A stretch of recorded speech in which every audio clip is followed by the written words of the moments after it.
Alors les noms des ETF suivent une logique assez normée. On va commencer par le nom de la société de gestion, qu'on appelle aussi l'émetteur. Donc ici, c'est la société française Amundi. Va suivre le nom de l'indice répliqué par l'ETF indiciel.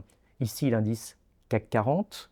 Ensuite, de façon réglementaire, le fait que cet OPCVM est conforme à la norme européenne UCITS, UCITS qui veut d'ailleurs dire OPCVM en anglais. ETF ensuite, pour dire qu'il s'agit d'un fonds négociable en bourse.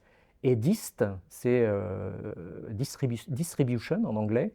Ça veut dire que l'ETF distribue un dividende annuel. Il y a aussi des parts qui ne distribuent pas de dividendes mais qui les réinvestissent. Elles sont appelées CAP, Capitalization, et elles sont, pour les gens qui n'ont pas besoin de revenus de dividendes, dont je rappelle qu'ils sont généralement taxables, d'une manière ou d'une autre en France, il est préférable d'opter pour une version capitalisante afin de réinvestir les dividendes et de bénéficier de la croissance régulière sur le long terme de ces dividendes, réinjectés dans des actions de l'indice. Les valeurs, les actions qui composent l'indice distribuant elles-mêmes des dividendes, le fonds perçoit ces dividendes et les distribue une fois par an aux porteurs de parts.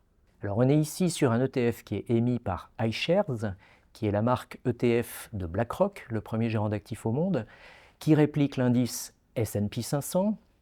C'est la part libellée en euros, donc vous l'achèterez chez votre courtier directement en euros. Après S&P 500 euros, on voit la terminologie hedged, ce qui veut dire que cette part est couverte contre le risque de change. Donc vous ne prenez pas de risque de change et ça va vous coûter un petit peu plus cher qu'une part non couverte contre le risque de change.